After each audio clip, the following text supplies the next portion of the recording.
In the hush of an autumn evening, the grand house on Hawthorne Hill stood draped in twilight, its windows gleaming like watchful eyes. Inside, Margaret Sinclair sat alone beneath a chandelier whose crystal teardrops had outlasted every guest who ever dined beneath them. The vastness of her wealth pressed in around her, the polished mahogany walls, the oil portraits of ancestors she had never loved, the antique clocks whose ticking marked her isolation more precisely than any calendar. Once, this house had been a promise that she would never want for anything. Yet tonight, the silence was so profound it seemed to hum in her bones. All her millions could not fill the emptiness that stretched between her and the world beyond her iron gates. In her lap lay a thin sheaf of papers, adoption records, each one stained by betrayal. Names of children she had tried to love, whose hearts had proven smaller than their appetites for inheritance. Their faces blurred together in her mind, no longer people but specters of greed and disappointment. Outside, autumn leaves skittered across the marble steps, their brittle edges rasping like whispers of accusation. She felt older than her 70 years, like the last embers of her spirit had cooled to ash. Yet in the deepest hollow of her heart, a fragile ember still glowed, the hope that somewhere, far from the polished cages of wealth, there might be a soul who could see her as something other than a vault to be cracked open. As the final bars of sunlight slipped below the horizon, Margaret pressed a trembling hand to the glass and closed her eyes. If love could not be bought, perhaps it could be found in the places where no one would think to look. And so she began to imagine the unthinkable, to shed every trace of her privilege, to become invisible, to go where no one knew her name.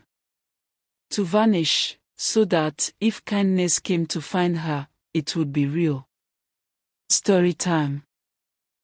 The old widow's name was Margaret Sinclair, once the matriarch of a sprawling fortune built from generations of industry. Her mansion was filled with art and fine things, but empty of laughter. For years she tried to adopt a child, longing to pour her love into a daughter or son. Yet every hopeful face she took in turned dark, consumed by greed.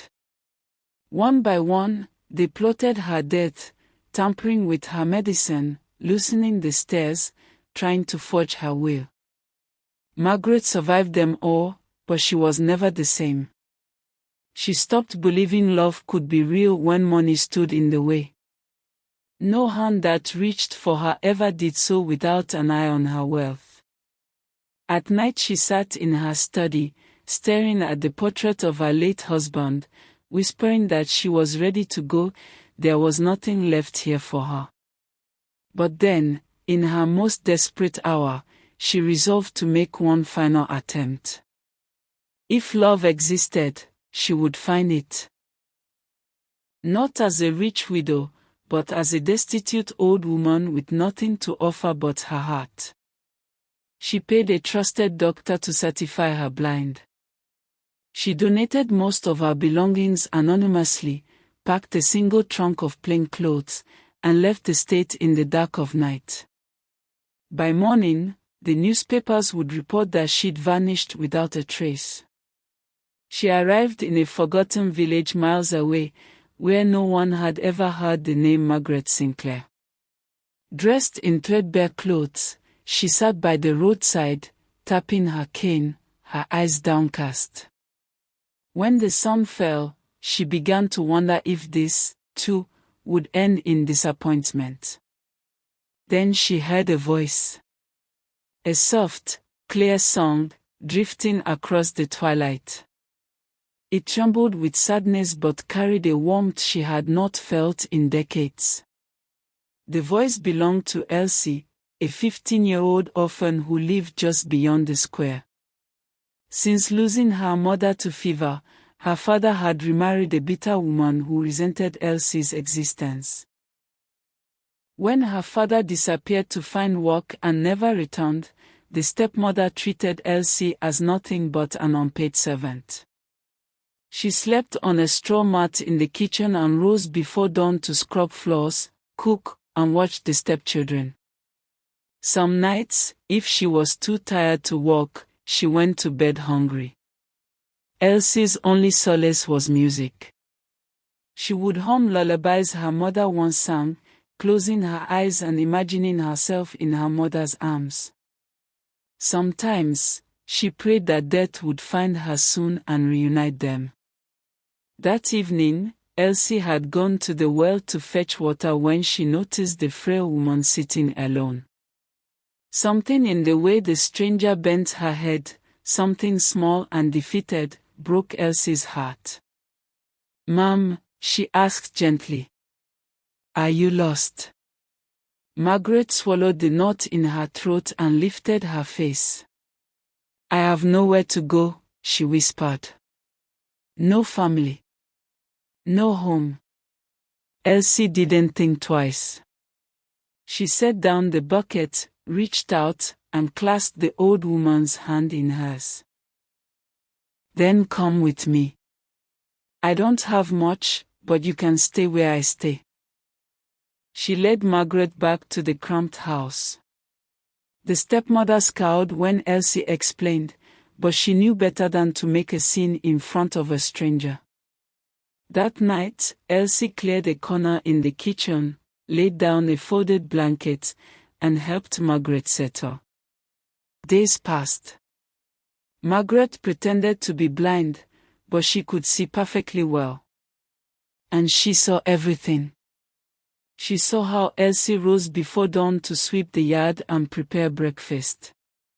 She saw how she was slapped for the smallest mistake. How she went without food so the children could have seconds. Yet each time she turned to Margaret, she smiled, and asked if she was comfortable. At night, Elsie would sing softly. Sometimes she would take Margaret's hand and say, "I hope you don't feel alone." And Margaret realized, with dawning wonder, that Elsie was the child she'd searched for all her life. One evening, Margaret took Elsie's hands in her own.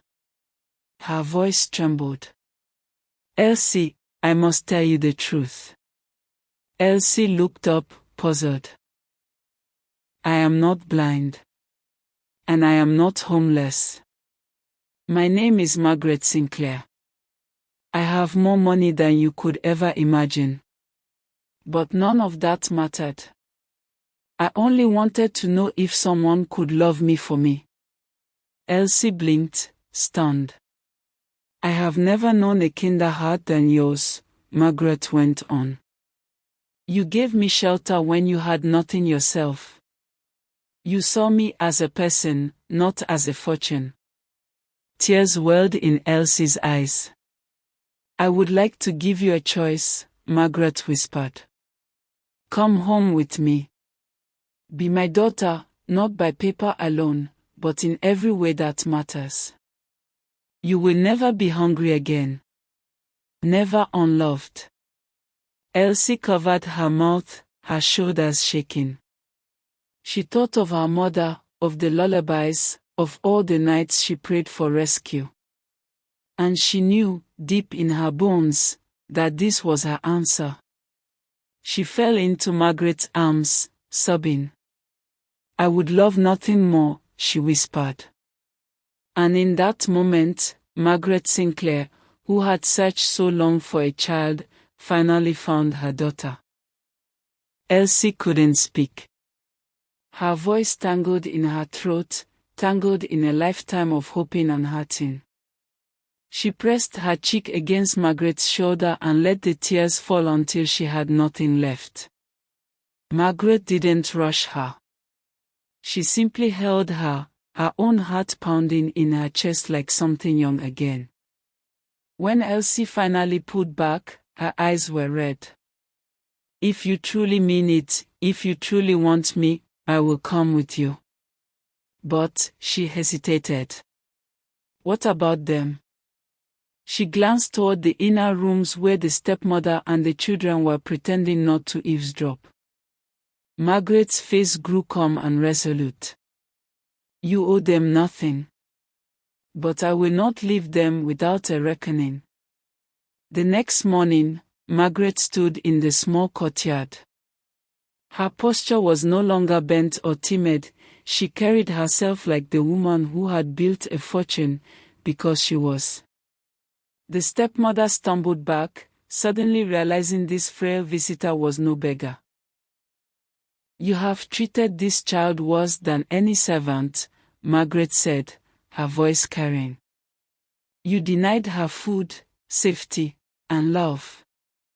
If the law had any heart, you would be punished for it. The stepmother sputtered excuses, something about discipline, about ungrateful children, but Margaret silenced her with a single look. I will take Elsie with me, she continued. But I will leave you enough money to see the other children clothed and fed properly, if you choose to act with decency.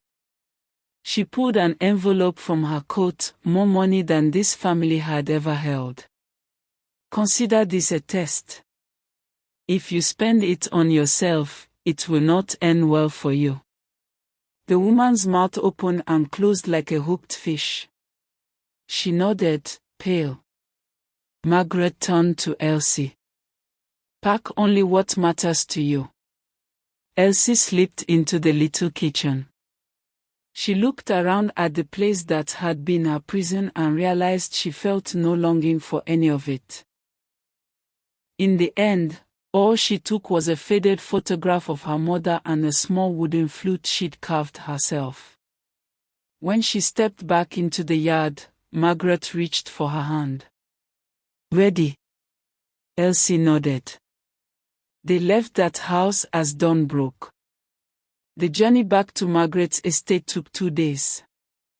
Along the way, Margaret slowly revealed more of her story, how each adopted child before Elsie had tried to poison her or forge papers, how she had given up hope of ever finding real love. Elsie listened in silence, her heart twisting with pity and something deeper, recognition. She knew what it felt like to be used, to be seen as nothing but a burden or a prize. When the carriage finally turned onto a long, tree-lined drive, Elsie gasped. The house was enormous, grand windows gleaming in the morning light, gardens stretching out in every direction. This will be your home now, Margaret said quietly. But not as a servant. As my family. The staff, already briefed by letter, greeted them with warm respect. Margaret insisted that Elsie be given the most comfortable room in the east wing, filled with fresh flowers and soft quilts. That night, she ate at a table set for 2, and every servant treated her with the kindness they reserved for Margaret herself. But Elsie could not let herself relax all at once. The fear that it was too good to be true clung to her like a shadow. That first evening, she lay in bed clutching her mother's photograph. She heard a soft knock, and Margaret came in wearing a night robe, her hair loose around her shoulders. May I sit? She asked. Elsie nodded, and Margaret settled on the edge of the bed. She looked around the room, her eyes misty. I've waited many years for this, she murmured. Not just to fill a house, but to fill this space inside me. The part that was empty. Elsie swallowed. I'm afraid, she whispered. What if one day you send me away? Margaret's hands trembled as she reached for Elsie's. I will never send you away. If you want proof, tomorrow we will see the lawyers. I will have it written down that you are my daughter in every way that matters, and nothing, not time, not gossip, not any mistake, can change that. Tears welled in Elsie's eyes again, but this time they were different. They were the tears of a heart slowly daring to hope. That night, Margaret stayed until Elsie fell asleep. In the days that followed, there were moments when Elsie woke in the dark, afraid it was all a dream. But each morning, Margaret was there. She ate breakfast beside her, taught her about the house, encouraged her to sing. And little by little, the orphan who once wished for death began to imagine a future. Not as a servant. Not as an unwanted burden. As a daughter. The end. Moral lesson. True love and kindness are not measured by wealth, status, or appearances. They are revealed in the smallest acts of compassion, like offering a hand to a stranger in need, even when you have nothing yourself. Elsie proved that even a heart that has suffered cruelty can still choose to care for others without expecting anything in return. And Margaret learned that the love she yearned for could only be found by letting go of her wealth as a shield and showing her true self. Droplet key takeaways. Wealth cannot buy genuine love or loyalty. Kindness is most powerful when it costs you something. The bonds we create through empathy and care can heal wounds that riches never could. Sometimes, the most broken hearts are the ones most capable of love. This story reminds us, it is not what you have that defines you, but what you give from your heart.